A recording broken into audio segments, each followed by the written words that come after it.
It feels like things are changing so fast, Yeah. Like the whole global landscape is shifting right under our feet. I mean, you see these international economic policies that seem to come out of nowhere, right? Geopolitical stuff is all over the place, and even things here at home seem, I don't know, just different. Makes you wonder if it's all random or if there's a bigger plan at play. Oh, yeah, definitely. A lot of people are asking that same question. You've been looking at whether all these things that seem so disconnected from international trade to things happening right here in the US could actually be part of some kind of intentional, like disruptive strategy, right? Exactly. And for this deep dive, we're looking at this really interesting document. It's called 2025 Mandate for Leadership, and it basically lays out a conservative vision for governing. And it's super interesting because it keeps comparing itself to the Reagan administration and how successful they were at putting their agenda into action. What really jumps out at you is how ambitious it is. It's not just talking about little tweaks here and there. This document wants to completely reshape how the government works, from energy to how the executive branch is structured. Huge changes. Which leads us to the big question we want to explore today.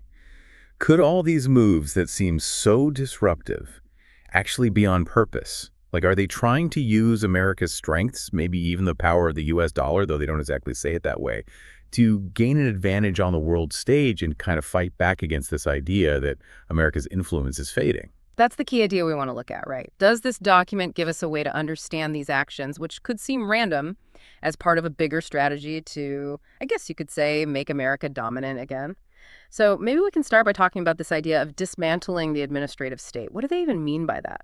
All right, so they're basically talking about shrinking the federal government, making it smaller, less involved. They say it's all about getting back to this idea of self-governance and helping people, thrive and all that. It's more than just wanting a smaller government. It's like this whole philosophy about how American society should work. You got it. The argument is that a big federal government, with all its bureaucracy, is actually holding people back, keeping them from being free and successful. They think if you cut back the government, you free up the American spirit, unleash the power of the free market, all that. The assumption here is that less government automatically means more freedom and prosperity for everyone. Do you buy that? That's a big question. But it's not just about the size of the government, is it? They really emphasize giving power to people appointed by the president, people who are directly carrying out his agenda. They even talk about, like, giving these appointees the tools to overcome obstructionist human resources departments. So they want to implement these policies fast. No messing around. Definitely. The goal is to make sure nothing slows down the president's agenda, not even career civil servants who might disagree with it. And get this, they want the OMB, the Office of Management and Budget, which helps the president with the budget and oversees all the agencies. They want the OMB to be the keeper of commander's intent. That's their language. Basically, they want a tightly controlled executive branch where everyone's on the same page, carrying out the president's orders. Now, you could argue that might make things more efficient, but what about the expertise of career government employees? What about long-term stability within these agencies? I think those are important questions. I see your point. And this ties back to our question about disruption. If you can quickly restructure the government and make sure everyone's aligned, then you can change policies really fast, especially internationally. It's like setting the stage for some really bold moves. Absolutely. A streamlined, politically aligned executive branch could move much quicker, whether it's trade deals, diplomacy, or even using economic power in different ways. All right, let's move on to something else that's a big deal in this document. Full spectrum strategic energy dominance. That's quite a mouthful, isn't it? Yeah, and this section is pretty assertive. They're not just talking about meeting America's energy needs. They want America to be the top dog in energy globally. They say America's oil and natural gas are the lifeblood of economic growth, and that if America leads in energy, it would be a good thing for the world and, more importantly, for we, the people. That's a pretty powerful statement, making energy sound like, I don't know, a weapon or something. It is, isn't it? It's like they're setting the stage for using energy as a tool to get what they want on the world stage. And they lay out some specific ways to do this. Like, they say that by making more energy in America and cutting ties with China in the energy sector, the U.S. can bring back its manufacturing and industry. They're directly linking energy independence to economic growth, a strong economy. And they also see energy dominance as a way to change the balance of power globally. Like, they want to take power away from countries like Russia and some of the big players in the Middle East, and they want to use energy to make new friends in Africa while pushing back against China's influence in South America and the Pacific. It's like they see energy as this key to achieving all sorts of foreign policy goals. Exactly. And what's interesting is how they tie everything together. Controlling a vital resource like energy gives you a ton of power. If the U.S. makes a lot more energy and uses it strategically in its dealings with other countries, it can be a huge bargaining chip. The document doesn't come right out and say blackmail, but it's definitely hinting at it. The question is, how would the rest of the world, especially the big energy users, react to that? Okay, so we've got this push for a strong executive branch that can act fast, and this idea of using energy as a weapon, basically. Yeah. Now let's talk about trade. This document has a lot to say about trade, particularly with China. Oh, yeah. They're really concerned about what they call unfair trade practices, things like tariffs, non-tariff barriers, dumping, counterfeiting, stealing intellectual property, manipulating currency, state-sponsored industries, forced technology transfer. They're basically saying the global trading system is rigged against America, and China's the main culprit. And their solution is to make America's trade relationships more balanced. They call it free, fair, balanced, and reciprocal trade. But they're really skeptical of organizations like the WTO, the World Trade Organization, and even the idea of most favored nation status, which basically means treating all your trading partners equally. They even use the example of different tariffs on cars to show what they see as unfairness in the system. And the big takeaway here is that they seem ready to ditch some of the traditional rules of international trade. They're suggesting the U.S. might go it alone, using tariffs and other things to not just protect American businesses, but to actively encourage manufacturing here at home. They talk about requiring domestic end product and domestic components for defense stuff, which is a concrete example of this strategy. But think about it. If they do this, what if other countries retaliate with their own tariffs? We could end up in a trade war that hurts everyone, not just America. So they're not just trying to regulate trade. They want to use trade policy to rebuild American industry so we're less dependent on other countries, especially rivals. It all fits with this theme of making America strong again on the world stage. Right. They see a strong industrial base as essential for a strong economy and national security. By making stuff here in America, they think we'll be less affected by disruptions in global supply chains and better able to project power around the world.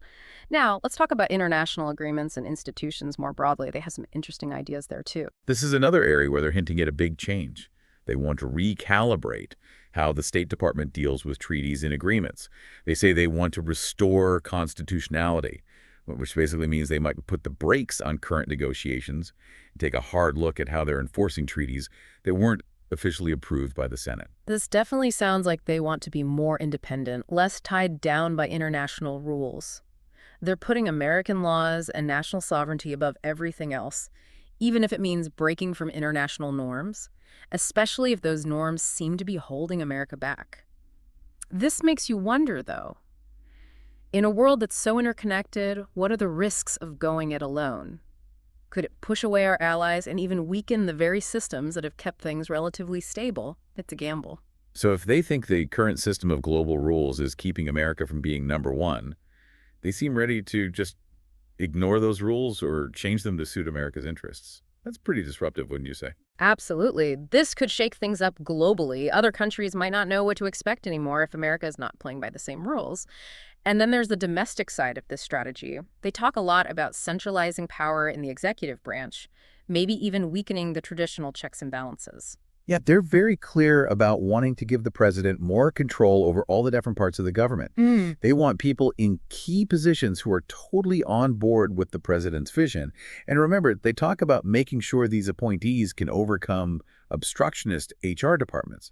They're clearly frustrated with any kind of bureaucratic pushback. Right. And look at some of their other proposals. They want to beef up the Office of Presidential Personnel, the PPO, which handles appointments across the government. They want a unified message coming from the White House to Congress, managed by the Office of Legislative Affairs, the OLA.